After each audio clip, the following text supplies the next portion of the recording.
What's up with that? Getting pushy as a subcontractor to the main contractor. You've got some nerve. I was being told this by Ryan Redfield, a department head at the main contracting company. So many statements throwing me off balance. And to top it off, calling me bottom of the barrel guy because I only graduated high school. I was seriously considering asking for a different assignment after this project was over. The $70 million project I received from Ryan, I tackled with all my might, united in effort, but what caused it to fall through? Maybe my lack of ability played a part. I'm eating right now, so wait till tonight, bottom of the barrel guy, haha. In such lines, all the reasons were hidden. My name is Michael. Right after graduating high school, I joined the Thompson Manufacturing Company. I lost my father early and was raised by my mother alone. With a younger sister and brother, I gave up on college to lessen the burden on my mother and chose to work. My mother strongly advised me to go to college, but I kept refusing. I hate studying, I said, choosing work over further education. Every time I saw her for several days, she kept saying I should go to college. At that point, I decided I'd find a job and never go to college out of sheer stubbornness. The job at Thompson Manufacturing, where I now work in sales, was suggested by my mother after she gave in. Assigned to the sales department, I learned from my superiors at work and devoured self-help books at home, striving to improve every day. 10 years passed. I was now accompanying Emily, my mentor in the company, who was about to retire for marriage, to a client meeting. Redfield Motors here produces several world-leading products. Their representative, Kevin, is a senior colleague who taught me what sales are all about. He's great. Since Michael, you're taking over from me, make sure you do well. Emily was a top-performing saleswoman. With her retiring, I took over some of her clients. Today was one such day accompanying her. Upon arriving at Redfield Motors, we were led to the meeting room. Emily is getting married. Congratulations. I first thought Thompson Manufacturing was joking, sending a greenhorn straight out of college as our report. Just kidding. Though, you've been a hard worker and we've had a good relationship. It's like seeing off my own kid today. The meeting proceeded in a friendly manner throughout. Michael, right. Looking forward to working with you. I have something I'd like to request of your company right away. I listened closely and proceeded with the discussion, helped by Emily's input. I'll take this back to the office and get back to you early next week. That would be great. Will Emily still be around by then? She'll be here until the 31st of this month, so let us know if you need anything. I immediately started working on the paperwork for the request from Redfield Motors, running it by Emily, and then getting approval from my boss, David. I then scheduled an appointment with Kevin and visited Redfield Motors. What's this? Who are you? I was told the rep was a stunningly beautiful woman, and here you are, a young man. Our company must really be underestimated as a mere subcontractor. The man who appeared in the meeting room was holding a soda bottle, wearing a shirt with a goofy pattern, and surprisingly, a tattoo was visible peeking out from under his sleeve. He had long, blonde hair and looked to be about my age, a young man for sure. I'm Ryan. I was assigned as your new contact, but I'm withdrawing. That's that. Saying this, the young man named Ryan left the meeting room. I had no idea what had just happened. After waiting about 10 minutes in the meeting room, the man who called himself Ryan returned. Still here, Hut, good for you. If you had left, I was thinking of canceling the deal. The old man must have asked you for something. Show me. Explain it quickly. As I prepared, feeling a bit thrown off, I asked him a question that was on my mind. What about our usual contact, Kevin? He was useless, so I sent him to warehouse duty. Hurt his back in 3 days and is now hospitalized. Useless, right? Haha. I calmly began explaining the details of the documentation. So, how much will it cost and by when can you deliver? As I mentioned at the end of our last meeting, the proposal is on the last page. $10,000 for 2 weeks, huh? No, it's $100,000 for 2 weeks. That's expensive. A tenfold increase just like that, and you are just a subcontractor. I deliberately kept silent. I like that look on your face. Let's go with this for now. You do the whole signing the contract thing, right? I'll get it done. So come pick it up tomorrow. Somehow, despite feeling off, it seemed like I had managed to close the deal. The next day, I went to see Ryan at Redfield Motors to pick up the contract from the day before. Wow, you're early. The contract is ready, so take it with you. Thank you. I'll get started on the work right away. What? You haven't started yet? I could have canceled it, you know. Excuse me. I like that look, that reaction of yours. See ya. It really threw me off. As I was leaving the meeting room, someone called out from behind. It was Kevin, on crutches. Ryan told me about you. Are you okay? It was tough manual labor I wasn't used to. It got me good. We talked for a while and then parted ways. A few days later, while doing desk work in the office in the afternoon, I got an internal call from a colleague in another department. The call was about no payment received from Redfield Motors yet. Normally, such delays never happened, so they contacted me as the person in charge. I confirmed the delay in payment and contacted Ryan at Redfield Motors. What's this? A subcontractor daring to chase the main contractor for payment. You've got guts. Don't worry, though. I just went on a vacation, and the processing got delayed. You can wait a couple of days, right, as a subcontractor. He said that unilaterally and hung up. Main contractor or subcontractor, does it matter that much between representatives? I thought he should have done it before going on vacation, but I didn't say it. I made the call, and payment was finally confirmed 4 days later. Just as I was about to call, the phone rang. Michael, you have a call. It's Ryan from Redfield Motors. Ryan was calling. I just finished the procedure. You should be grateful that a main contractor is personally informing a subcontractor over the phone. Thank you. Similar payment delays started happening frequently after this incident. Despite Ryan's somewhat prickly way of speaking on the call, I endured it. You're always so cool. Here's a big chance coming up. Did you know about the new safety standards changing early next year? Every company will need this new part to pass inspection. Yes, several small parts requiring advanced manufacturing. Right. Subcontractor with quick info, as expected. So, here's the thing. I'm looking for a company to make these. I've entered your company in the running. It's a deal worth over $70 million. You're entering, right? There's a joint briefing tomorrow at 1 p.m. in the large conference room on the 3rd floor of Redfield Motors headquarters. All interested subcontractors, gather, or rather, just come. And that's what Ryan said. What should we do? I was confirming this big deal Ryan mentioned with my boss, David. I want the part specifications now. Need to hear from the ground crew too. Let's take our engineer and go there on the day. The engineer and I were led to the large conference room on the 3rd floor of Redfield Motors headquarters at 12:40 p.m. the next day. Impressive headquarters. There were 3 conference rooms just in the corridor we passed through. We took our seats, 10 minutes early, but no one else showed up. Then the conference room door opened.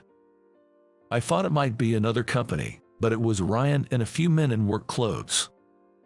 Let's start then. Today, the guys from the field will explain. You'll get 3 copies of the same document. Share with the person next to you. You guys, explain it clearly, so even this dumb subcontractor can understand. It's a valuable explanation from a main contractor. So listen carefully, subcontractors. Aren't other companies coming? The answer was straightforward. There's no other subcontractor capable of doing this but you. Didn't invite anyone else. Don't get too cocky just because a main contractor called you up. We listened for about 2 hours to 2 engineers from Redfield Motors and 1 expert from a specialized agency. Can you really make it, being just a subcontractor? Based on our discussions with the engineers, it seems feasible, but I have a few questions, if that's okay. Go ahead, ask anything. The engineer and I asked several questions. Is that all? No more questions. Can we end this meeting, subcontractors? Thank you. We now have a clear idea, so we'll take this back and consider it. It's a $70 million annual deal. Don't talk big and then say you can't do it, especially as a subcontractor. I returned to the office and, as planned, held a meeting with the heads of each department. To make this, we'll need to use a patented technology we acquired earlier.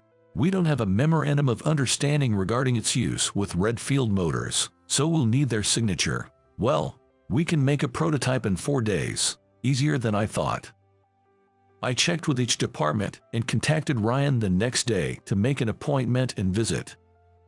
Let me guess, you are here to decline a $70 million deal, subcontractor. I had come to Redfield Motors meeting room with the engineer. It was a challenging request, but our engineers managed to shape it. Made a sample, did you? How is it? I handed the sample received from Ryan to the head of Redfield Motors technical department. The department head started measuring the sample from every angle. The size and shape are perfect. Please allow us to perform a functionality check. We have our engineer here, so we'd definitely like you to see it. Take them with you and do it quickly. Feel free to use the room. The department head left the meeting room with our engineer to perform the field verification. If the sample works out, we'll proceed as planned. But what about the price and delivery schedule? Depending on the sample, that's the intention. Right. Those guys are taking their time, aren't they? The head of Redfield Motors technical department and our engineer returned. The sample passed, despite being from a subcontractor. Let's proceed as planned. Thank you. However, to manufacture this product, we need to use patented technology. To proceed as planned, we need a signature by 8 p.m. on the 30th. The 30th, just 3 days away. A signature. Mine should be fine, right? Should I write Michael? Just kidding. Need the company sticker too. Impossible at this hour. We'll do it another day. Please, I urge you to take care of it. Don't get so high and mighty as a subcontractor. Didn't you learn that in college? I wouldn't know. I didn't go to college. What? Bottom of the barrel? That's why you could take such an attitude. Just so you know, there are no bottom of the barrel employees at Redfield Motors. That's why you could only get into a subcontractor. Haha. After this is over, I seriously thought about asking for a change in assignment. I've been calling daily for the documents since then, but today I was told I was busy yesterday, so come tomorrow. When I visited the next day, I was informed Ryan is off today. Suddenly, it was the last day, the 30th. He's not at his desk right now. Can't you get a hold of Ryan? It's urgent. Please wait a moment. I was genuinely panicking. It was just before 7 p.m. Here's a call from Ryan. Are the documents ready? What's up? I'm meeting right now. Just ordered, so I'll be back in 2 hours. Come then. I'm going out of my way to return after dinner for a subcontractor. But the deadline is in an hour. Extend it. I was off yesterday, so it's additional time. Maybe stoppage time is easier for you to understand. Bottom of the barrel guy. That's not how it works. I'm meeting right now, so wait till tonight. Bottom of the barrel guy. Haha. Really? Is that okay? Huh? I didn't receive the documents from Redfield Motors. Yes, I understand. I'll do as instructed. It was my lack of ability. I apologize. Thank you for saying that. I'll head back to the office now. At 8:10 p.m. on the 30th, I contacted David, who was waiting at the company. It seems President Thompson was there too. When I returned to the office, David and President Thompson approached me. Let's wrap this up once and for all. I sent an email to Ryan. After that, I was busy drafting messages to various parties about the conclusion of the project and expressing our gratitude for their efforts. Frankly, thinking about the next day was depressing. How many places would I have to go around for apology? Anderson Metalworks, who had just informed us they were increasing staff to set up production, had just helped us with the sample. At 9 p.m., as I was preparing to leave, a phone call rang out. What's this about? It's a $70 million deal. Such a big project rarely comes to a subcontractor. Come right now. The documents are ready. You can fudge the time a bit. Thank you for the call. Please don't ask for the impossible. We can't manipulate the time. I'll be taking the documents you gave us to another place. Their deadline is 9 p.m. It's impossible now. Such a big project probably won't come to a small subcontractor like us again. However, we've decided to turn down this big project. It's an order from the president. I'm reflecting on the fact that it wasn't a project for someone with only a high school diploma like me to handle. What do you mean by canceling the contract now? I'll sue you. How am I supposed to explain this to the main contractor? This involves cutting-edge technology. It could even lead to a leak of secrets. We hadn't signed the main contract yet. We didn't receive the documents from you. Maybe you could tell the main contractor that you couldn't contract with the subcontractor because you were reading. But I doubt they'll treat you seriously. As for the leak of cutting-edge technology secrets, the confidentiality of information received from your company in relation to the sample production is assured, as written in the sample production contract. So, don't worry.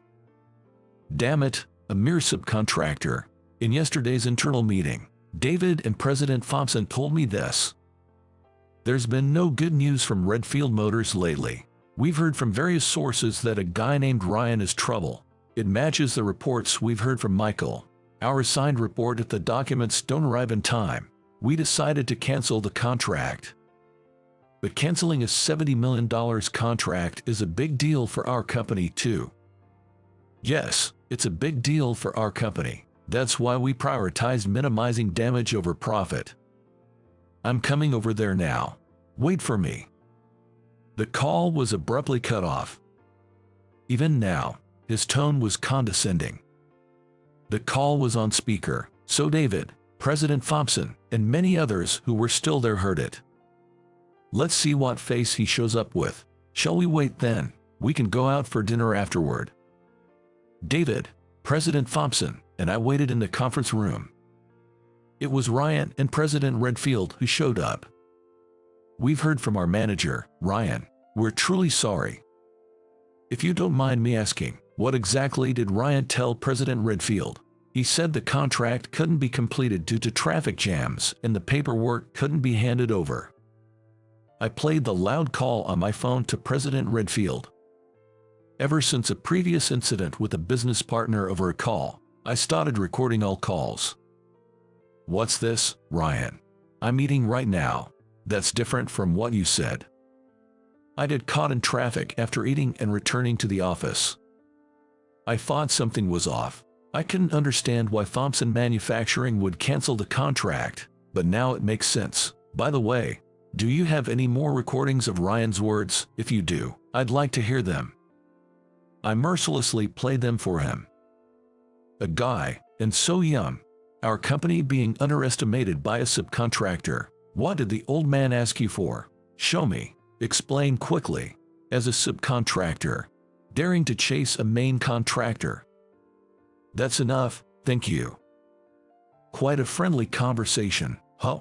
I've always told you, Thompson Manufacturing is a partner company. What's this subcontractor talk about? I said you could do as you liked, but I also told you about the responsibilities that come with it. We'll remove him from this project. Would you be willing to accept requests from us instead? Considering the numerous actions, statements, and attitudes of the manager, it's clear that Ryan's lack of management also significantly involves President Redfield. The $70 million project is huge for us as well. However, the damages we've suffered so far are immeasurable. After comprehensive consideration, we've decided to withdraw from all future dealings with Redfield Motors. That is all from us. What? Just because I made a small mistake, You are pulling out of all future deals. Don't we mean anything to you after all we've done? That's not the case, Ryan Miller. We've personally and professionally endured humiliation because of you. How do you know that name?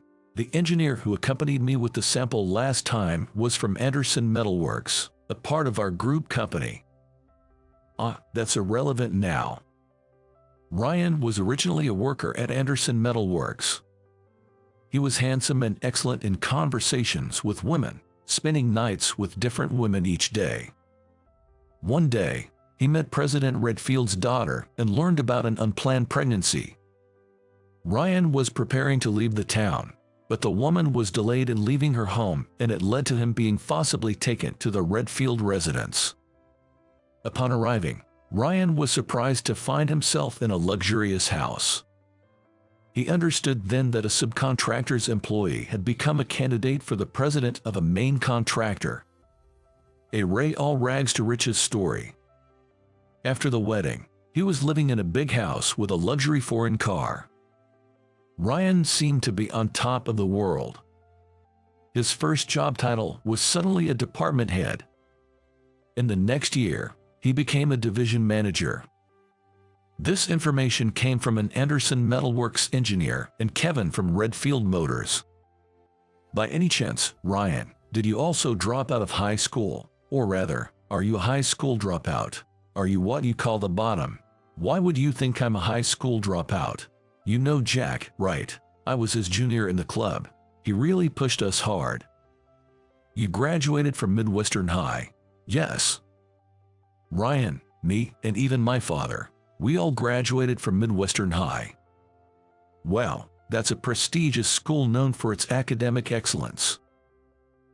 I was top of my class until middle school. Once I got to high school, I was surrounded by geniuses. Couldn't keep up with the classes and lost all motivation. I'm a high school dropout. So what? I'm the bottom. Well, being a dropout doesn't matter when you're an adult. We will be stopping all dealings with Redfield Motors and we'll be filing for unpaid dues and damages. We'll be taking legal action. Thank you. What does this mean?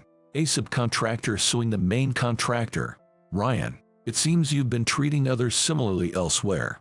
Unpaid dues, arrogant behavior. Your last resort is always, I'll stop dealing with your company, right? Now you know how that feels. As a subcontractor, it's none of my concern. I'll get someone else to make it. Please do so if you can. Thank you. Understood. I'll take this as an expensive lesson. Damn it. I'll find someone to make it for me. Ryan was grabbed by the scruff of his neck by President Redfield, who then left. Ryan found a company overseas willing to manufacture for half the price we quoted, and he called our office the other day. To me, he bragged, serves you right. I managed to deliver on time and was relieved. I should have gone with them from the start. A few weeks later, a recall occurred at Redfield Motors' client location. Apparently, the cause was defective parts supplied by Redfield Motors.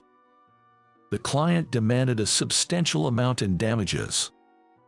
Ryan had the parts made by an overseas company using the design we provided for the main contractor. However, the design was for the sample, and it required further improvements in over 100 areas to become the final product. Ryan was fired for taking full responsibility for this fiasco. He also got divorced and was kicked out of his house. He was burdened with hefty alimony and child support payments. I heard rumors of Ryan struggling at a construction site, but unfortunately, I couldn't verify them. Redfield Motors was sued for a significant amount by the main contractor for leaking even the sample design. Additionally, the overseas company used it as a base for their own product, making a few modifications and released it as a hit product. Years later, rumors of Redfield Motors potentially going public were quashed, and they seemed on the brink of collapse. We couldn't work with Redfield Motors anymore, but we received inquiries from 3 of the world's largest auto parts companies we had never dealt with before. The recall incident with Redfield Motors seemed to have spread the word about the sample we created globally. We conducted several remote meetings and underwent performance tests at the local sites. Later on, trade negotiations were held in the U.S., and both parties reached a mutual agreement. The deal amounted to more than $70 million. My younger sister and brother graduated from college, with my sister landing a job at a government office and my brother at a securities company. Both of them attended public high school and national universities, which greatly relieved my financial burden. Around that time, I asked Emily, 4 years my senior, out for dinner after successfully closing a deal. Since she was single, I half-jokingly invited her to a movie on the weekend. Sure, it's been years since someone asked me out on a date. We managed to keep our relationship secret from colleagues and seniors and got married after dating for a year. We thought Emily would stay and you'd become the house husband. We were often teased. It turned out that everyone in the department had known for quite a while and had pretended not to notice. My sister and brother insisted on paying for the wedding, which made our honeymoon passable. You'd say, it's a client with a wonderful person who taught me what sales are. But you learned a lot, right?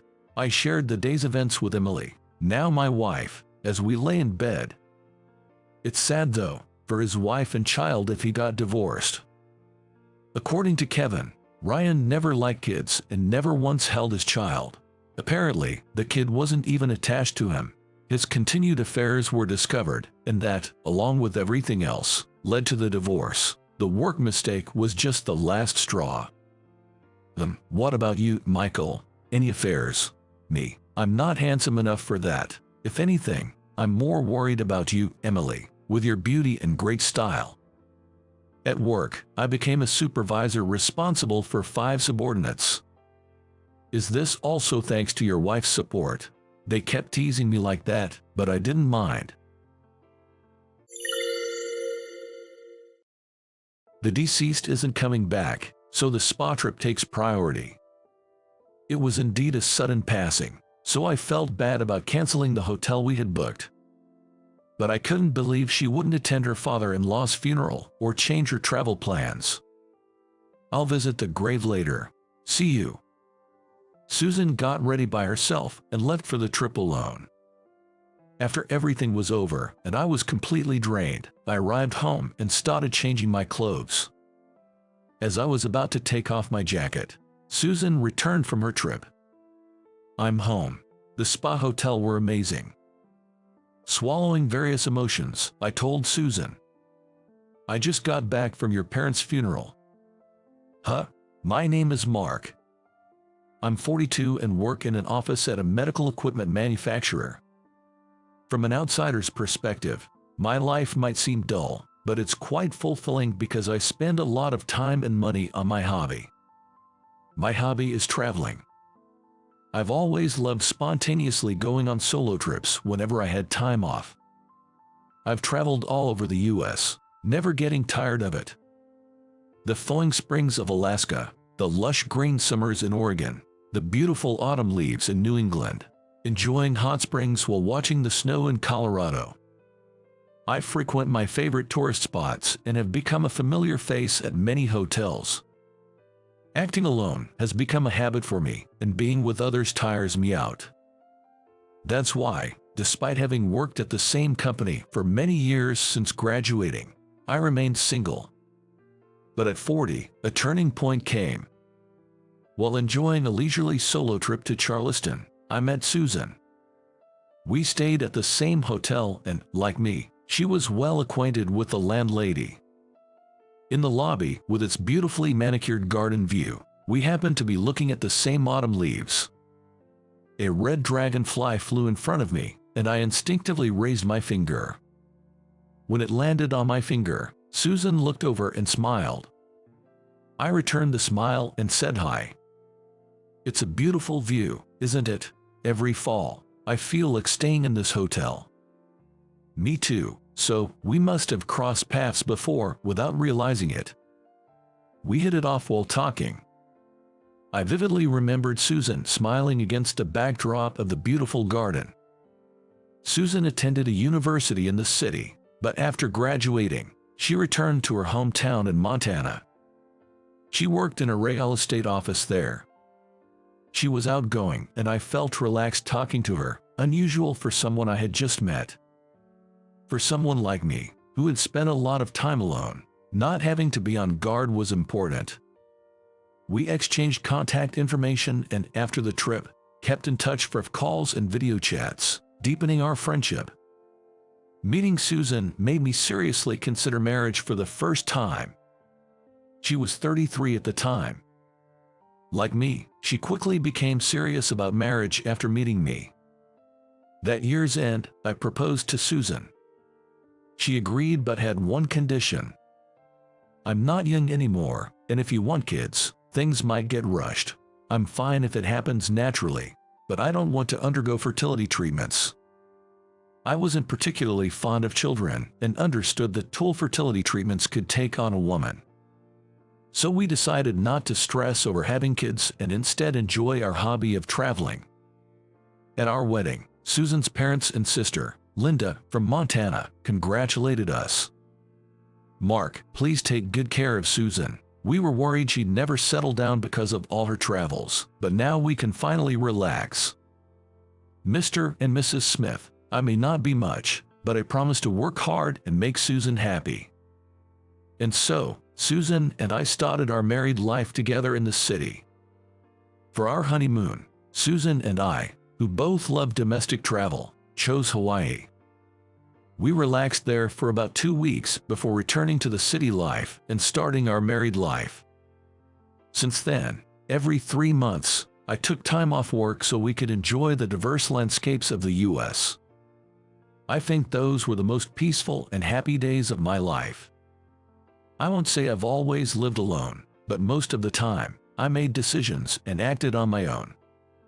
However, now everything was a duo act, and I started consulting before making any decisions.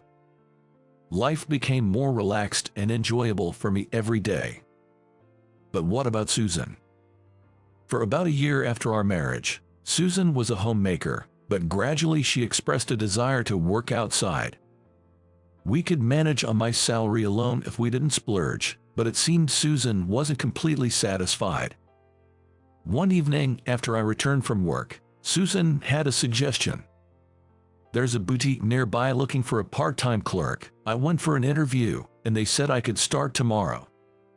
I was somewhat unsettled that she had gone for an interview without discussing it with me first. But it seemed like staying at home all day was almost painful for Susan, who had always been working. "Sure, we can get by on just your salary, but I want my own spending money. Everyone in the city is so stylish, and I feel so dowdy in comparison." I never thought of Susan as dowdy, having lived in the city myself.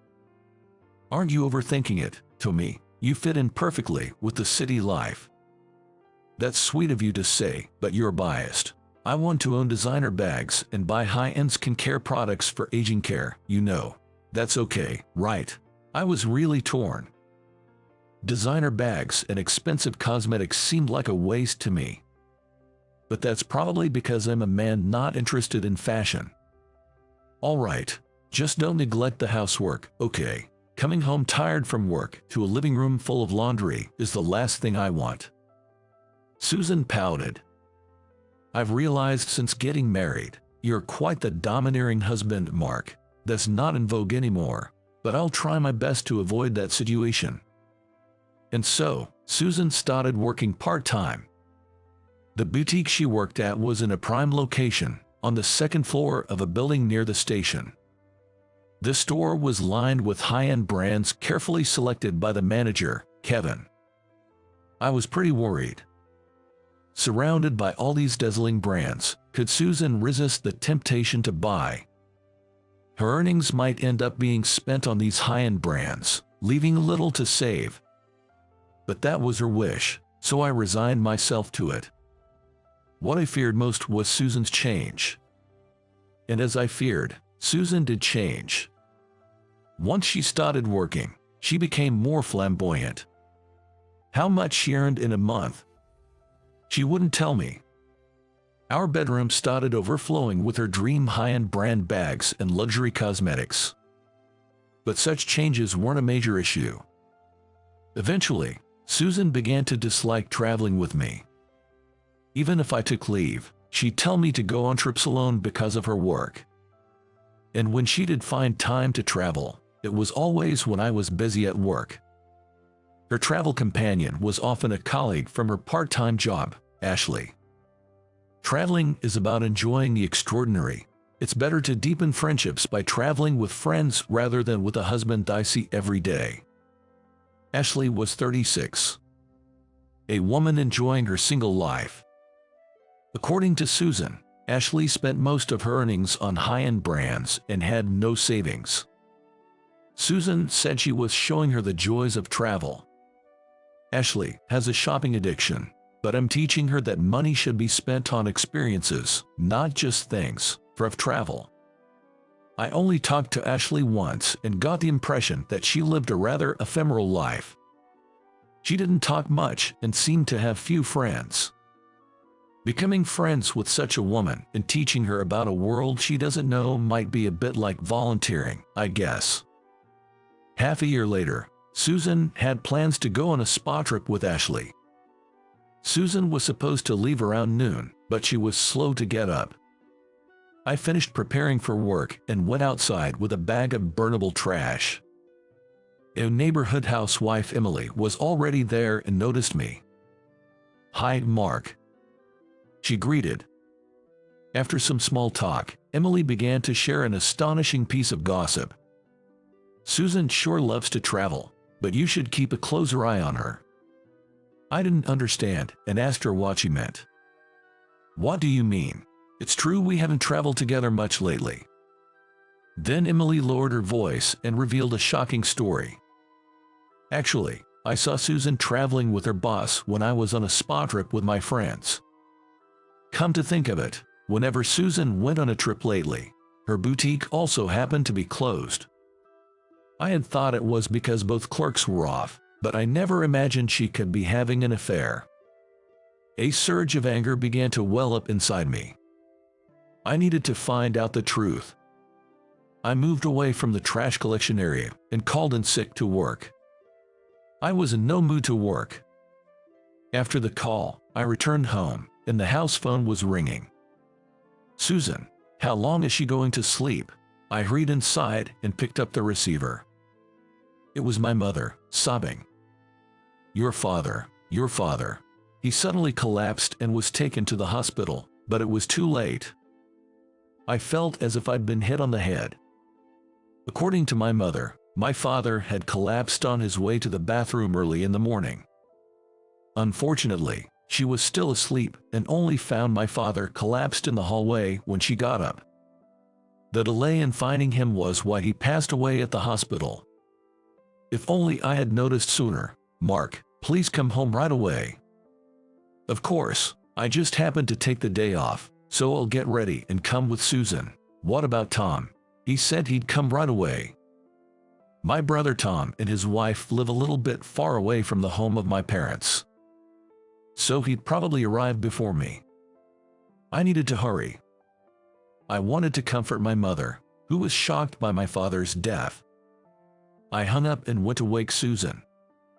My mind was in turmoil with the sudden news, and I wasn't sure what the right thing to do was. Should I confront Susan about the affair now? Pretending not to know and going home with her might comfort my mother. For my father, who had passed to heaven, I decided not to confront Susan about the affair immediately. When I opened the door to wake Susan, she was already up, packing for her trip. "Susan, listen, my father has passed away. My mother just told me over the phone. I'll get ready now, so let's go home together and attend the funeral." But Susan's response was unbelievable. "Why should I go? I'm not going." "Why wouldn't you? He was your father-in-law. How can you not say goodbye for the last time?" Susan sighed heavily, looking utterly fed up. "Oh, I hate this. This kind of family obligation is such a hassle. The deceased isn't coming back, so the hot spring trip takes priority. Indeed, if she were to attend the funeral, The hotel reservation would need to be canceled. But I couldn't believe she wouldn't attend her father-in-law's funeral or change her travel plans. I'll visit the grave later. Okay, I'm leaving now. Susan just got ready by herself and left for the hot springs trip. At that moment, I felt like I truly saw Susan's true nature. I let her go without confronting her about the suspicion of infidelity. Everything was becoming too much of a hassle. I decided to forget that Susan was my wife and rushed to be with my mother. I packed a few days' worth of clothes into a small Boston bag. About 2 hours after Susan left, I was about to leave when the house phone rang. Wondering who it could be, I answered the phone, and it was from Susan's sister, Linda. "Mark, something terrible has happened. My parents got a car accident and taken to the hospital, but I can't get in touch with Susan." I was stunned by one terrible event after another. "Susan just left for a trip. How are your parents?" Linda's voice quivered with tears over the phone. "It's bad. They were in a head-on collision with another car. I'm so confused. Mark, can you come here as soon as possible?" Linda's husband had passed away 5 years ago. Now, she was the only one at her family home, feeling lost about what to do. "Linda, actually, my father passed away 2 hours ago, and I was just packing to go to my mother's." Linda gasped over the phone. "What a tragedy. Your father too." "I'll try calling Susan again. I'll keep trying to reach her too. For now, I'm going to take a taxi to my parents' home. My brother is there, so he can handle the funeral arrangements. I'll head to your place as soon as it's over." "My condolences. What a day this is. So much misfortune all at once." As Linda said, it felt almost cursed to have so much misfortune hit at once. It took about 2 hours by taxi to reach my parents' home. Tom and his wife had already arrived and looked relieved to see me. "Mark, glad you could make it. Mom has been in shock since she found out." "Oh, isn't Susan with you?" Well, I mumbled, not knowing what to say, and then went to the room where my mother was. "Mom, we're here for you. Leave the funeral arrangements to us brothers." My parents had a close relationship, so my mother's shock was immense. She stayed by my father's side, mourning his passing. My sister-in-law complained about Susan not being there. After all, it was an old-fashioned family funeral, and female help was needed. I tried to prevent Susan's reputation from getting any worse. "Linda, sorry for the trouble. Susan's parents also passed away, so as soon as the funeral is over, I'll head to Montana. Susan must be having a hard time too. I wish she could have come here, but under the circumstances, I understand." Tom and his wife thought Susan was in Montana for her parents' funeral. I didn't elaborate, and after saying farewell to my father at the funeral, took a train in my funeral attire. Linda looked exhausted. "Mark, what's Susan doing? Her own parents have died, and where is she?" We kept calling her cell phone, but it was turned off. "I have a lot I want to say to Susan too, but for now, let's quietly say goodbye to your parents." So we managed to hold the funeral amidst the sudden chaos. When I called my office to say I'd be back the following week, I received a lot of sympathy. My boss said I could take more time off for bereavement, but I couldn't indulge in that. After everything was over, I returned home on Monday morning, utterly exhausted, and started changing my clothes. I entered the bedroom to take off my jacket when I heard the front door open. Susan was back. "I'm home. The spa trip was fantastic."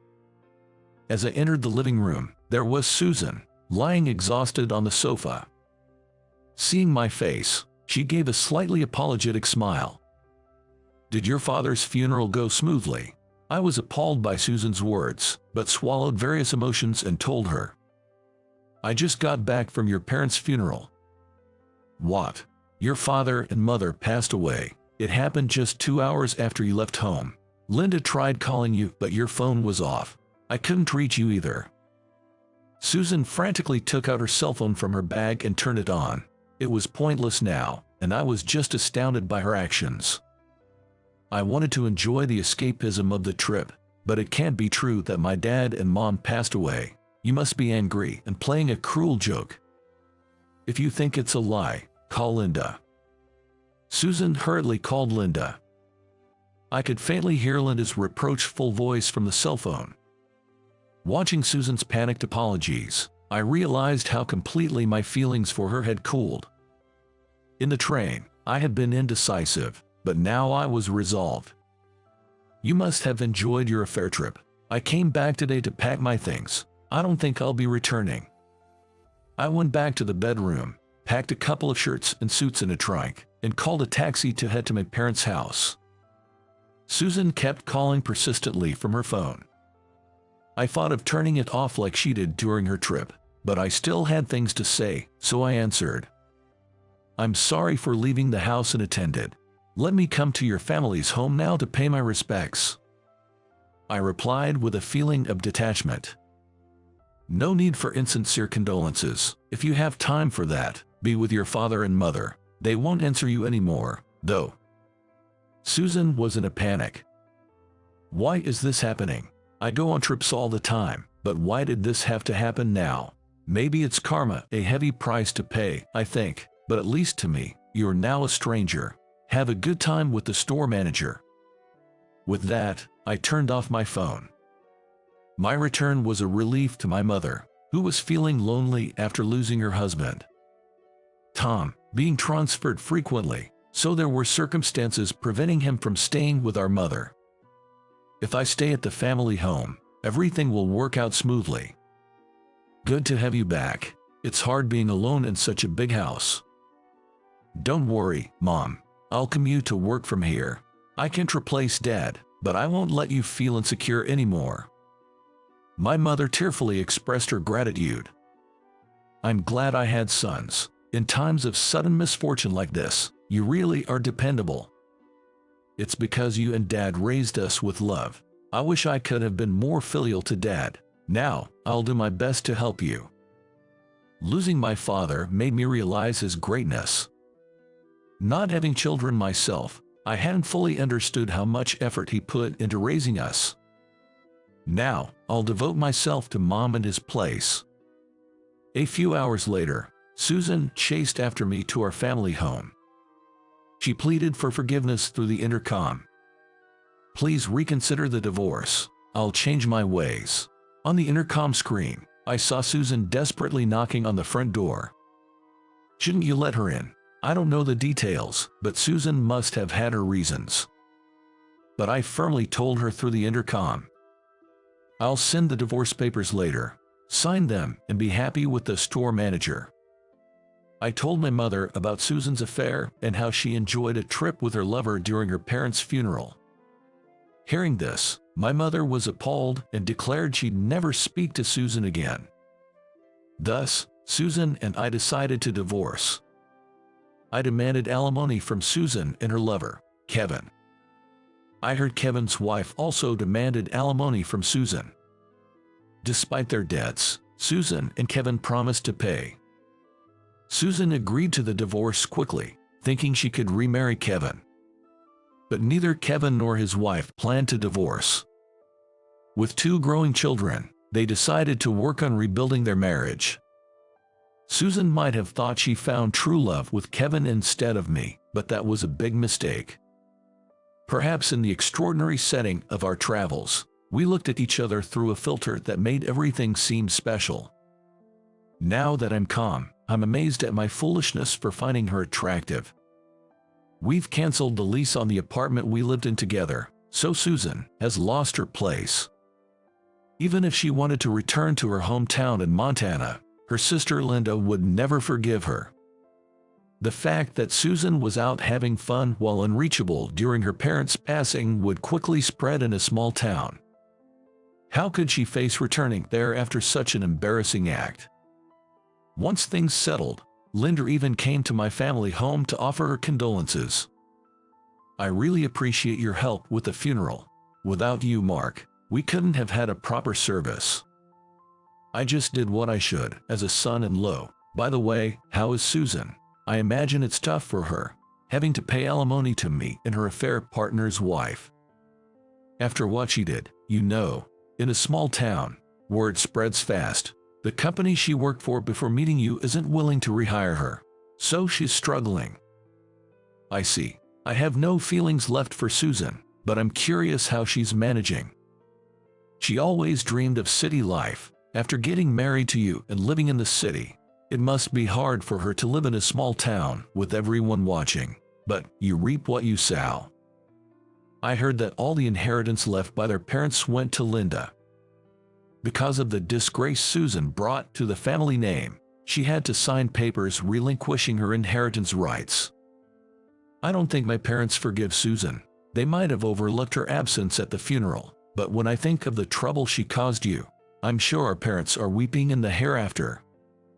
Susan couldn't have her relatives pay the alimony for her and had no one else to turn to. Looking back, maybe the days she lived with me were the happiest in her life. She got to live her dream in the city, spending her earnings freely and enjoying her fair trips. I heard she's now living in a modest apartment without a bath near the area we used to live. Recently, I ran into Emily, the neighbor who informed me of Susan's affair, at a shopping mall. She told me she had seen a changed Susan. Working day and night to pay the alimony, she's become quite thin. She was cleaning the restrooms in a building.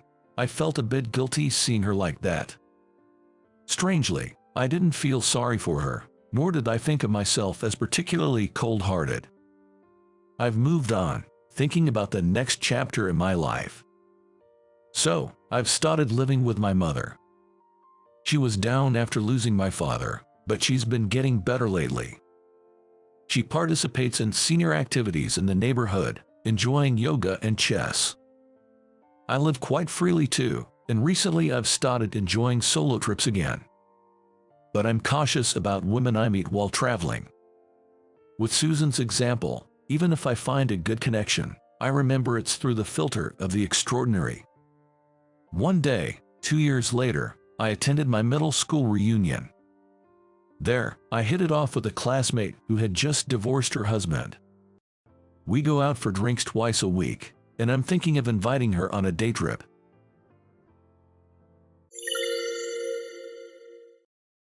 You don't have to join, Suddenly, I'm startled by a voice from behind. It's Emily. Her words instantly send my high spirits plummeting, like watching a thermometer drop. Yes, I have a hard time dealing with her. My name is Mike, 25 years old. I work at a local beverage company. I joined this company because of an incident that happened back in elementary school. It was during a 6th grade social studies class, where we visited a distillery. Henry Williams, known as the master brewer, was the highest authority in brewing. He himself had guided us through the brewery. He explained that the most important element in distilling is water. The staff around us started to move. They began lining up paper cups filled with water in front of us, 4 cups each. 3 of these contained tap water, while 1 had groundwater. Apparently, it was a game to identify the cup with groundwater. My classmates were saying things like, "I can tell," and "Aren't they all the same?" Everyone raised their paper with their answer. I chose number 4. No one else had picked number 4. "Number 4 is correct, and only one person got it right," said Henry, and everyone turned to look at me. As everyone exclaimed in awe and clapped, I tried to play it cool, saying, "Just a lucky guess." Henry suggested another round to see if it was really just luck, preparing new cups, all with the same groundwater. This time, it was the same groundwater. The task was to choose the same water as before. I got this one right too. Apparently, even those working in the distillery often get it wrong. After seeing my skill, Henry said, "You might just have a God-given talent for this," and praised me. Having rarely been praised before, I was over the moon. This event was covered in the school newspaper and the company's internal bulletin. making me somewhat famous in school in the local area.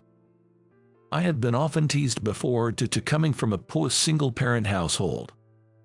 But this changed things. I stopped being teased and became more outgoing, joining in with everyone else. Time passed, and I was in my 3rd year of middle school, facing decisions about my future. Coming from a poor family, I planned to work right after high school, so I aimed for a vocational high school. Then a turning point came in my life. My younger brother was diagnosed with osteosarcoma, a type of cancer. While we weren't too worried about the costs of surgery and treatment, but hospitalization would be expensive. Moreover, my brother was still in elementary school and needed a lot of care, which was likely to affect my mom's job. So, I decided to give up on furthering my education. My mom kept telling me to continue my studies until the very end, but I didn't want to add more burden to her already full plate. When I told her that we should support my brother's treatment together, she burst into tears and apologized. My mom raised us by herself, and I had never heard her complain once. That's why I had always seen her as a strong figure, and her tears left me bewildered. After explaining my situation to my teacher, my homeroom teacher introduced me to a company that was open to hiring me. Among them was the beverage company where I now work. When I found this company, I remembered my visit to the distillery. I thought maybe I could use my talent here. I quickly wrote my resume and applied for the job. I was so nervous during the interview, I wasn't even sure if I was speaking clearly. That's understandable, considering I was being intensely scrutinized by people over 30 years my senior. I told them how I wanted to cure my brother and ease my mother's load, but I wasn't confident that I had conveyed my message properly. The interview ended without any sense of accomplishment. I remember trudging home, thinking I had blown it. A week passed with no word, and I was about to give up hope. That's when I received a letter from the beverage company. Nervously opening it, I found to my surprise that it was a job offer. And that's how I ended up working at the local beverage company. Initially, I was assigned to the factory line. This factory produced soft drinks like soda. My first job was to transport ingredients like sugar and load them into machines. Dealing with new people and the tough work was overwhelming at first. When I first joined the company, I was completely overwhelmed. But the older colleagues treated me like a younger brother and took good care of me. They taught me everything from scratch and instilled in me a proper work ethic. I worked hard, driven by the desire to cure my brother as soon as possible. Thanks to my efforts, I steadily gained skills, and by my 3rd year, I was entrusted with the final inspection. In final inspection, I had to be mindful not only of the appearance, such as color, but also of smell and taste. I also had to ensure there were no impurities and that the product met taste and flavor standards. Final inspection is like the last line of defense. If anything gets overlooked here, it could lead to a trust issue for the company. In the worst case, we might have to recall all products. That meant I couldn't let my guard down for a second. To deliver better products, I put in even more effort than before. And here, I really began to flourish. One day, while conducting the usual final check on the products, I noticed a slightly different taste. A subtly different taste lingered, unlike the usual. I ran it through the inspection machine, but no abnormal values were detected. I asked another inspector, but he didn't notice any difference. Still not convinced, I consulted my supervisor, Ted. Ted also felt something was off. We stopped the production line and checked everything one by one. It turned out that a mixer motor was broken, causing the ingredients not to blend properly. Ted praised me for noticing the difference in taste. I was so pleased with the compliment, I became even more immersed in my work. After that, I kept detecting subtle deteriorations in ingredients and anomalies in taste. My exceptional sense of taste became well known in other departments. The materials department, responsible for arranging ingredients, would check them thoroughly on days when I was in charge of final inspection. Word of my talent reached the ears of the head of the product development department, and I was transferred there. The product development department is one of the most important divisions in the company, responsible for creating new products. Naturally, it's filled with people who take great pride in their work. The department head, Emily, was a prime example of this. It's a given that everyone here has a college degree. A high school diploma is barely acceptable, and a middle school education is completely out of the question. On my first day after the transfer, I introduced myself, but it seemed like I wasn't exactly welcomed. Well, I guess that's understandable. However, Emily dropped a bombshell. Just do some work, but don't get in the way. She dismissed me as just a middle school graduate with a sensitive palate, claiming that without academic knowledge, I wouldn't be of any use. Her words made my blood boil. There are people in this world who, for financial reasons, couldn't pursue further education even if they wanted to. I'm one of them. How dare she speak so carelessly, without understanding someone else's struggles? I wanted to lash out in anger, but causing trouble on my first day wouldn't be wise. Pretending not to be bothered, I clenched my fist and held back. You can taste as much as you want, but don't expect me to take your opinion seriously, she said and left the room. The others around me snickered and went back to their work. I'll show them one day, I firmly resolved in my heart. From that day on, I arrived at the office earlier than anyone else and stayed later than anyone else, working. Though, as I wasn't entrusted with any real responsibilities, I spent my time researching and learning about the job. There was plenty to study, so I was never idle.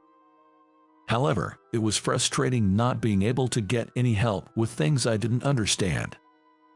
Since I wasn't assigned any actual work, I couldn't stay for overtime in an official capacity. So, I clocked out at the regular time, and then returned to my desk to study. As the others left for the day, they'd comment loud enough for me to hear, wondering why I stayed when I had no work. I was used to it by now. I just greeted them casually and got back to my studies. This routine continued for about 3 months. Perhaps realizing it was getting out of hand, Emily gradually started to assign me some tasks. They were mostly menial jobs, but, well, it's better than nothing. I was grateful to be given even small tasks. However, the amount of menial work I was given was excessive. A senior colleague tried to help me, seeing my struggle, but Emily stopped them, saying that helping me would only make me complacent. Reluctantly, I managed all the tasks alone. One morning, during a company meeting, an announcement was made about a grand party to celebrate the company's 20th anniversary. It was my first time experiencing something like this, and I was excited. We were told to confirm our attendance via email. I went back to my desk to start working, and that's when Emily approached me. You don't have to join. There's no need for someone who hasn't contributed to the company, especially a middle school graduate, to come. With those words, she walked away. In Gerd, I marked the will not attend box on the attendance confirmation email. And so, I repeatedly hit the enter key to send the email. My job still mainly consisted of menial tasks, and it felt like the workload was increasing. Since weekdays weren't enough, I started coming in on weekend to finish my work. While I was stapling documents for a meeting, President Williams walked in. Mike, I heard some noise and thought no one would be here, he said and sat down next to me. He asked me how my job was going, and I ended up telling him about everything from my reasons for joining the company to my time working in the factory. I had rarely spoken with President Williams before, so I was initially nervous. but as he listened with a smile, my tension gradually eased. Getting carried away, I even talked about my elementary school visit to the brewery. Then he said, "You're the kid from back then," with surprise. But I couldn't think of what he was referring to. While I was puzzled, he invited me to have lunch with him. Looking at the clock, it was indeed lunchtime. As I hesitated, he encouraged me, saying, "Don't hold back." He also added that he'd like to continue our conversation. So, I took him up on his offer. While eating lunch at a nearby diner, President Williams continued our earlier conversation. I was the head brewer back then, he revealed. Turns out, he was the same person who had guided me during my brewery visit. I almost choked on my fried chicken in shock. I never imagined that the head brewer from back then would be President Williams. I had seen him several times but never made the connection. "Thank you so much for that time. Being praised by you changed me, and I found my calling. I expressed my gratitude for changing my life." "It's too early for thanks. You've still got a lot more to accomplish." After saying that, President Williams asked about my recent work. Not wanting to mention Emily, I talked about the new things I was learning. Hearing this, he gave me an encouraging look and told me to keep it up. Feeling like my efforts were recognized, my spirits soared. I never expected such a turn of events from an unexpected lunch with President Williams, but I returned to the office feeling warm and uplifted. However, back at the office, he turned serious and said, about the documents from earlier. It seemed he was curious about the meeting materials I was working on. When I showed him, he looked concerned. The documents were results from an internal survey on new product ideas. Several options were listed, but none had good reviews. He had been worried because no promising new products had been coming up. I had also tasted those new products. So, I inadvertently blurted out my concerns and suggestions for improvement. President Williams's expression changed suddenly. "Why didn't you report this?" he asked me. I fumbled, saying it was because I was new and didn't want to overstep my bounds. I couldn't say that I was being sidelined. President Williams seemed like he wanted to say more, but then just nodded in understanding. Glancing at the clock, it was past 2 p.m. Remembering the work I had left, I started to get restless. Noticing my state, he apologized for keeping me so long, expressed his hope for me to enjoy the upcoming anniversary party, and left with a smile. On the day of the anniversary party, although I had initially informed them of my absence, President Williams's personal invitation made it impossible for me to not attend. I tried to enjoy the event discreetly in a corner, making sure not to be noticed by Emily. I reunited with the factory workers after a long time. They all seemed well. While we were reminiscing, Emily approached briskly. The factory workers quickly dispersed. I thought I should escape too, but it was too late. Emily called me aside and took me towards the entrance. "You weren't supposed to come, right? Why are you here? It's open to everyone, and everyone has the right to participate." I finally retorted back to Emily's unreasonable remarks, feeling irked.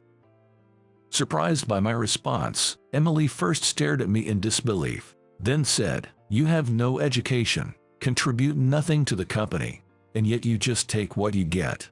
That's audacious." I couldn't hold back any longer, given her harsh words. "I always admired your skills and talent, Emily. I respected you and wanted to be like you. But in every other aspect, honestly, I don't want to be anything like you." Although I struggled with her, I recognized her experience and skills as a manager.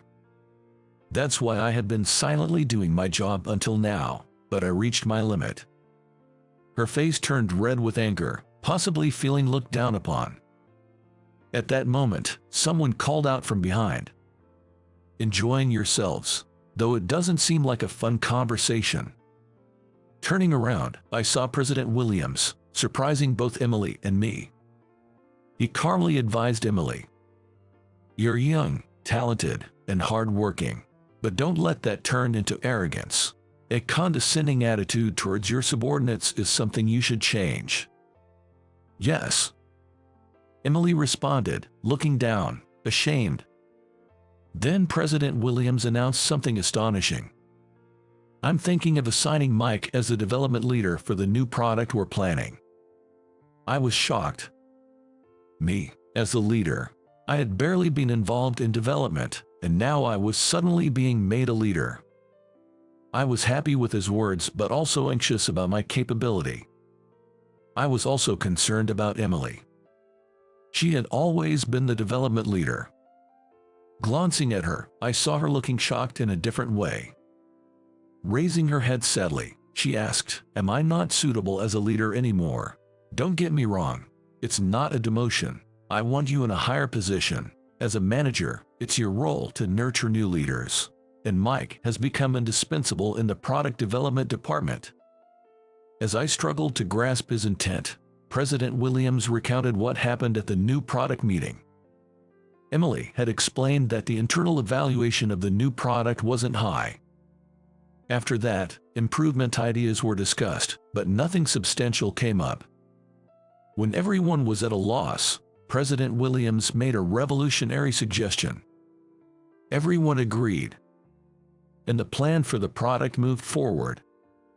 In fact, the idea was something I had mentioned to him at the diner. Hearing this, Emily looked utterly surprised. President Williams continued, revealing that alongside my duties, I was also studying to become a sensory inspector.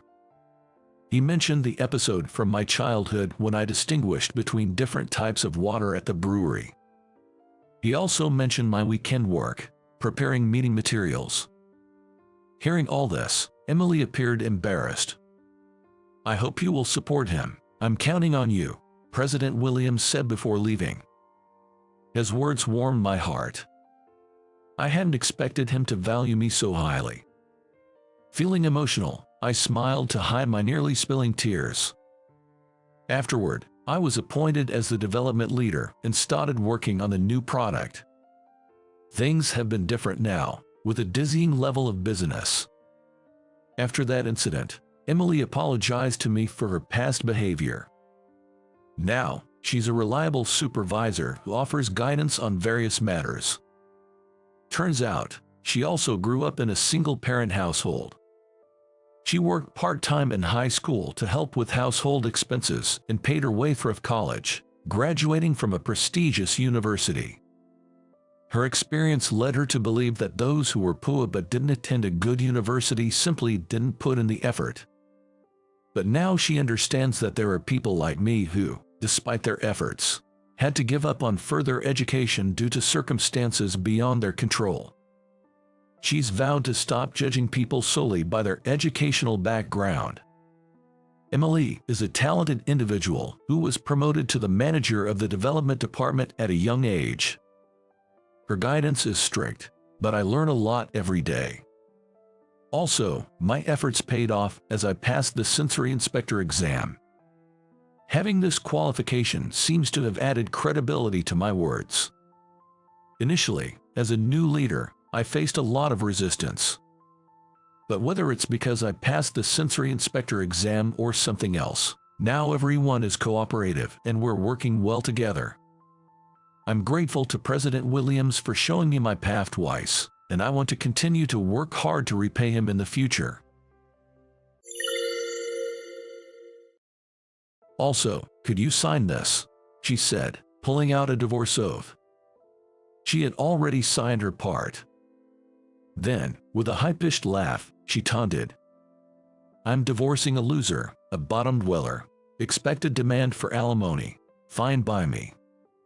You have an inheritance coming from your father, let's start the inheritance process." I was shocked. I never imagined my modest father had such wealth. "Really? How much are we talking about?" I asked out of curiosity. The response was an astounding amount. About $20 million in assets. My name is Tyler, a 42-year-old ordinary office worker. I married 5 years ago, around the time I was promoted to department head. It was an office romance, and our department celebrated our big wedding, funded by my savings. Her radiant beauty and smile from that day are still etched in my heart. My beautiful wife, Michelle, was always the heroine at work. A bit clumsy and not the best at her job, but her ever-smiling, hard-working nature was charming. I never thought I could win over such a popular lady, just admiring her from afar. But working together on a project brought us closer, and I often had to cover for her scatterbrain moments. That led to my confession, and she bashfully nodded in agreement. We dated for a few years before I proposed when I got promoted. Really, I'm so happy. I spent a fortune, including my bonus, on a large Alexandrite engagement ring to show my sincerity. She was touched and promised to never take it off. I was head over heels for her and promised a comfortable life after our marriage. Originally, she wanted to be a stay-at-home wife and said, "Then, we need to buy a beautiful house." Her radiant smile was enough to make me feel content. We searched for properties and finally bought a luxurious condo, even going on an overseas honeymoon she desired. Though my savings were almost depleted, my steady job paid enough for a comfortable life. I planned to save again for our future children. A peaceful, happy home. Coming home to a wife waiting for me, and someday kids joining us, living happily as a family, has been my long-time dream. Maybe it's because I lost my parents when I was young. Back then, I was completely caught up in the excitement. Having a beautiful wife, a home to live in with my family, and dreaming of the future ahead. I never imagined things would turn out like this. A happy family life. A dream shattered in just a few years after marriage. Michelle was a beautiful and glamorous woman. She looked great in fancy clothes, and it was fun to walk beside her. But that feeling lasted only until our early days as lovers and newlyweds. At first, she'd happily accept even a small accessory with a bright smile and words of thanks, but 5 years into our marriage, she had completely changed. Back in our newlywed days, she would greet me with a smile as soon as I got home. Now, the house is locked, dark, and silent when I return. Sighing, I turn on the lights to reveal a messy living room, further irritating me. Reluctantly tidying up, changing from my suit to casual clothes, I head to the kitchen. The unused kitchen is clean, with no dinner prepared. Opening the fridge, I find it stuffed with beer and little else to eat. I end up making instant noodles, turning on the kettle. I don't drink alcohol, so the beer in the fridge is Michelle's. I used to find her clumsy cooking attempts endearing. But I realized she began to dislike cooking, preferring to eat out at night. Working myself, I had no time to cook, and thinking it was a burden for her too, I let go of the idea of home-cooked meals. However, Michelle started disliking eating at family diners or casual restaurants, always pushing for expensive places. When I said we couldn't afford fancy restaurants every night, she looked at me scornfully, asking, "What? You can't even provide that much." If she didn't like cooking, store-bought meals would have been fine. Or we could afford to dine at casual places every night. But she always wanted expensive restaurants, the kind where people visit for special occasions, and I honestly couldn't afford that every night. Is this what being called unmanly means? I thought I was doing well enough to enjoy a bit of luxury. But her demands and spending increased yearly after we married. She's probably out having fun somewhere even today. I give up thinking about it and head to bed, tired. She returns just before I leave for work in the morning. Her late nights have become common. She seemed to leave the house in quite flashy attire. Dressed up, she comes home just as I'm about to leave, brushing past me without a glance, saying, "Move, you're in the way." I leave the room without a word, just a sigh. I'm off. There's no response. During these days, I receive an unfamiliar bill. It's a charge of several $1,000s on a credit card I don't remember having. Michelle must have gotten it in my name without my knowledge. I called the credit card company, frustrated. Explaining its unauthorized use doesn't reduce the bill since we're married, so I can only stop the card. Looking at the usage details, there are large payments to the same place. Feeling scared, I hire a lawyer and investigator to look into Michelle's activities. Turns out, she's been spending nights at a male strip club, showering her favorite man with gifts. The shock that my hard-earned money, meant for her, is going to another man. I can't overlook this, so I take leave to wait for Michelle's return. I need to face this reality I've been avoiding. When she finally wakes up past noon and comes out of the bedroom, she frowns upon seeing me. "Why are you here? It's normal for me to be in my own house." She laughs condescendingly, saying, "Oh, this condo is in my name now. Didn't I tell you?" In her cackling laughter, there was none of the beauty she had at the beginning of our marriage. Instead, there was just a venomous woman standing there. "I really want to talk things through. Can you sit down, please?" Now, of all times. Well, I'll listen, at least. Reluctantly, Michelle sat down in the chair in front of me, responding to my request. "You made some credit cards in my name without asking. How much did you spend?" "I don't remember. I threw them away when they stopped working." Michelle spoke as if she was just discarding room trash. "The visits to the male strip club. Oh, you finally noticed. It started when I was still working at the company." What do you mean by that?" Demanding an explanation, Michelle looked at me as if she found the situation ridiculously funny. "That's right, Jason. Oh, you know, he became a stripper, and I was so mad about it that I started dating you." I was speechless at her words.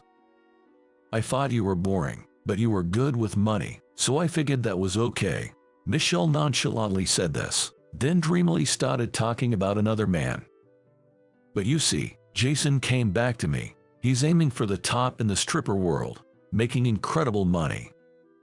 She continued talking about this unknown man like a lovesick girl, leaving me wondering how to react. So, I thought I'd help him reach the top. That needs money, right? I had no choice.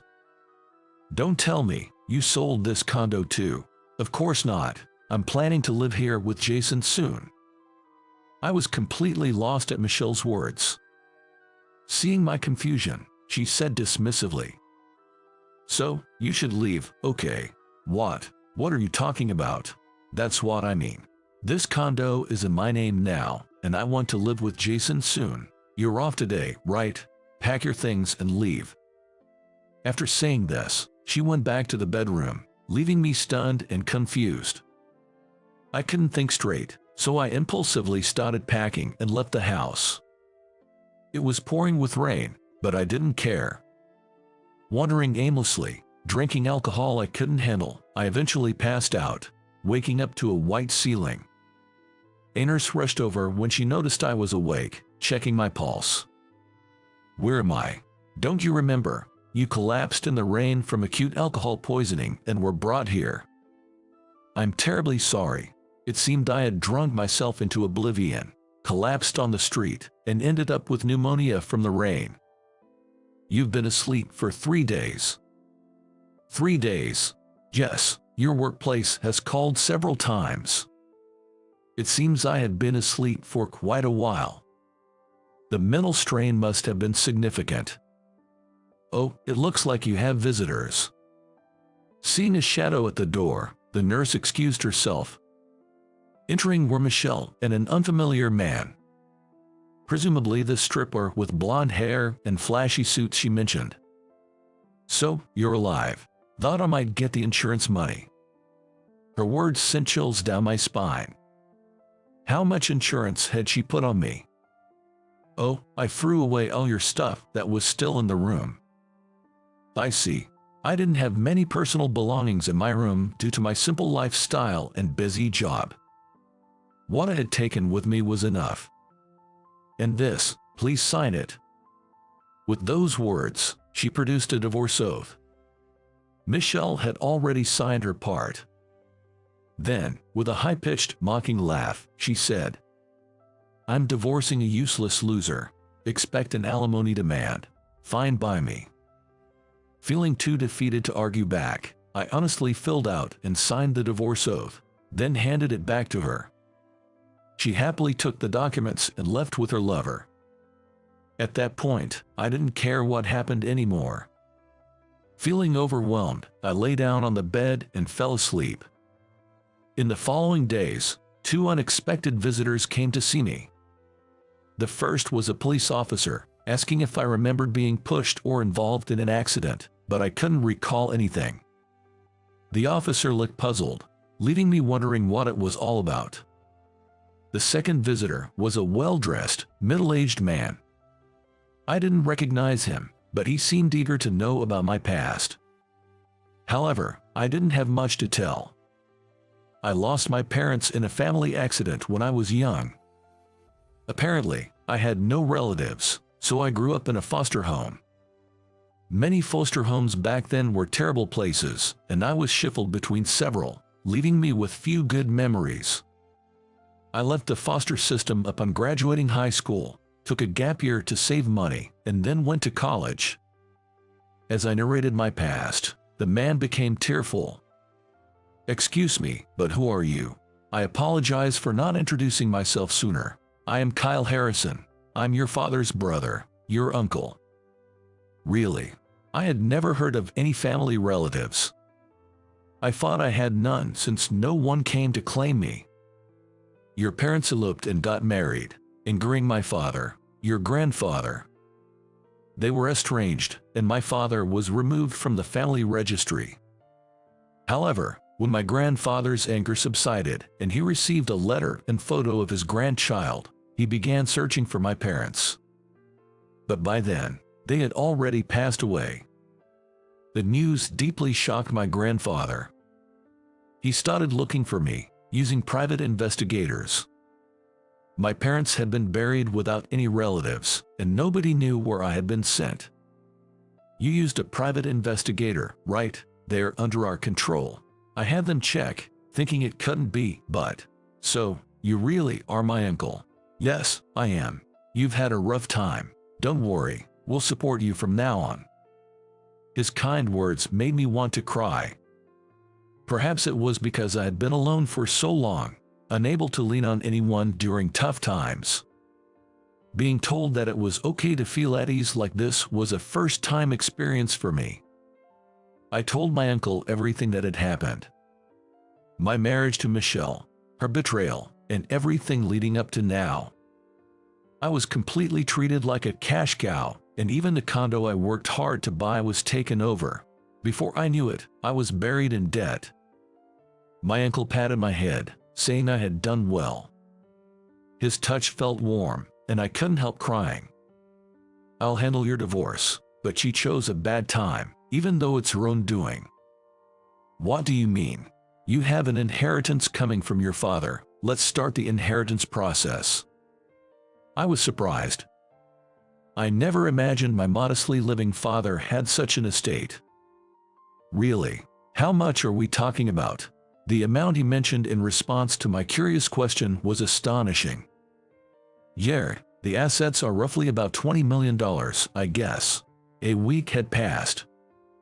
I had returned to work at the company. The employees in my department congratulated me on my discharge from the hospital, expressing their relief that I was safe. Then, when I reported my divorce along with my hospital discharge, my colleagues looked at me with indescribable expressions. Their somewhat pitying looks made me realize they knew about her true nature. No, more precisely, after our marriage, rumors about her had apparently been circulating. Everyone had been considerate enough not to mention it to me, but back then, Michelle was apparently flirting with other male employees as well. In fact, many who learned of her betrayal after marrying me speculated that she chose me for the most expensive engagement ring. However, seeing me happy and seemingly doing well in the early days of marriage, they thought it was just rumors. but the women in the office were quite harsh, convinced that she would definitely use me for money. They knew about Michelle's extravagant spending and her complaints about her boyfriend becoming a stripper. At the time, I was too caught up in the excitement of marriage, and it seemed no one wanted to say anything to someone about to get married. However, now, there seemed to be a sense of guilt towards me for having gone through such a messy divorce. It was just my naivety. Nobody else is to blame. Besides, I got to meet relatives I thought I didn't have. When I said that and smiled, the atmosphere in the office brightened up a bit, and I felt a renewed sense of joy in being able to work here again. After being kicked out of my home, I was living in an apartment owned by the Harrison family. It's a really nice place, and though I offered to pay rent, I was told this was originally part of the assets your father was to inherit. Don't worry about it, but surely, this luxury apartment isn't part of my inheritance, right? Considering the estimate at $20 million I was told about, I was just focusing on returning to a peaceful life amidst these surreal events. That's when my phone rang with a loud noise. It was Michelle calling. What more could she possibly want from me? Concealing assets from your wife, aren't you the worst? And why do I have to pay alimony? Her shrill voice blasted through the phone. Confused, I asked, what are you talking about? This divorce. Why don't you just pay me the alimony? What's this about a lawsuit? My lawyer had advised a civil proceeding would be best, but with my hospitalization and meeting my relatives, I had completely forgotten. I had thought the divorce was over when she filed the papers. And what's this about having relatives? You said you had none. The Harrison conglomerate chairman's grandson. I had no idea. This divorce is void. Michelle ranted, making no sense to me, so I silently hung up and blocked her number. I had consulted with my uncle, and we decided to settle things with Michelle over the weekend. The reserved restaurant had private rooms, and when I arrived, Michelle and her lover were already seated, glaring at me. Don't worry, everything has been taken care of. My uncle reassured me, patting my shoulder. Encouraged by my uncle, we sat across from them to start the discussion. But what was there to discuss? We were already divorced, and I had given up the condo. So, I did as you wanted. Divorced and let go of the condo. What more do you want? Everything. Why were you living such a lowly life, being from the Harrison family? You were hiding money from me. What are you talking about? I met my uncle only after we divorced. However, Michelle seemed not to listen, ranting, what about the alimony? Why don't you pay it? Why am I the one paying in the civil lawsuit? Glancing to the side, I saw my uncle smiling subtly. It seems that the family has been actively handling various matters. And about the credit card, why do I have to pay when it's in your name? No, you made it without permission and used it yourself. But it's in your name, you should pay. My uncle spoke calmly to the agitated Michelle. Regarding that, it wasn't Tyler who made it. It's a card created through illegal actions, even though you were married, right? What? It's joint property, so it should be fine. In that case, you also have a responsibility to pay. My uncle's calm voice was overlaid by a firm tone. You're rich, so it should be fine, right? She's saying she'll divorce you, so just pay up and let's end this. The man said with a smug, unpleasant laugh. Frankly, it wasn't something a cheating partner should be saying. So, let's skip the hassle of a trial and just settle this with money. It's a bother for you guys too, right? His one-sided demand was giving me a headache. But my uncle's calm response completely changed the man's attitude. Well then, let's pursue criminal charges for credit card forgery and marriage fraud. What? What are you talking about? It's just that this guy is a fool and Michelle got tired of him. But still, under law, there's no obligation to pay alimony to a cheating partner. After saying that, my uncle continued in a slightly lower voice. Well, we can pay a certain amount for the divorce settlement, but insurance fraud, that we cannot overlook. What? What do you mean? Tyler, did you know that the life insurance policy on you was over $2 million? Of course, I didn't know. When I involuntarily looked at Michelle, she averted her eyes, trying to escape my gaze. Then, we'll back down from the civil lawsuit. We'll pay an appropriate amount. As my uncle said this and stood up, he motioned for me to follow. As I stood up and headed towards the exit, my uncle left them with cold words. Seems like a lot can be uncovered if we dig deeper, right? We'll be pursuing criminal charges, so be prepared. He took me out of the restaurant. What followed happened quickly. My uncle had prepared everything, and I just had to file a lawsuit as the plaintiff, which surprisingly proceeded smoothly. We sued Michelle and her lover, Jason, for attempted insurance fraud among other crimes. The fact that I was completely unaware of the insurance was terrifying. On the day I was kicked out in the heavy rain, it seems Jason had been following me. I don't remember, but he apparently pushed me down some back alley stairs, and after making sure I was unconscious, he left. The doctors said I might not have survived if I was found any later. The prompt emergency call was thanks to a private investigator hired by the Harrison family, who had been watching me from the time they started investigating. The documents I requested from the private investigator included clear evidence of Michelle's infidelity and Jason's background check. The Harrison family's investigation revealed that Michelle had conspired with a legal clerk to take over the condo and was planning insurance fraud. It was said she'd likely get a prison sentence for these charges. So, my years-long relationship and marriage ended in a terrible way. A large house with an impressive gate. In one of its rooms, I was able to meet my grandfather, who was lying in bed. Sean Harrison, a famous investor, was my grandfather, something I could hardly believe. He smiled at me tenderly and nostalgically. "I'm sorry for my appearance.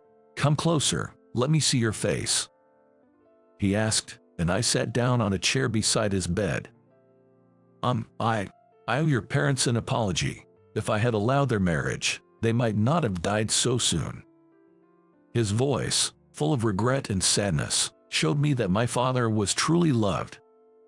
"Yes, but my parents seemed happy, and I'm really happy to meet my grandfather." "Is that so? Is that so?" Grandfather nodded several times, holding back tears, and firmly grasped my hand. "We made it in time. Thank you for being alive." His words told me he had been mourning my parents' accident, and tears started to fall from my eyes.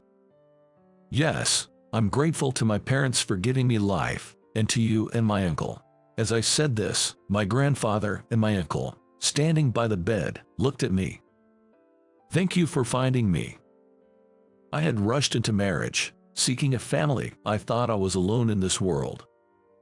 Though that failed, I was fortunate to find my true family. There couldn't be a happier ending. Now, I live happily with my family.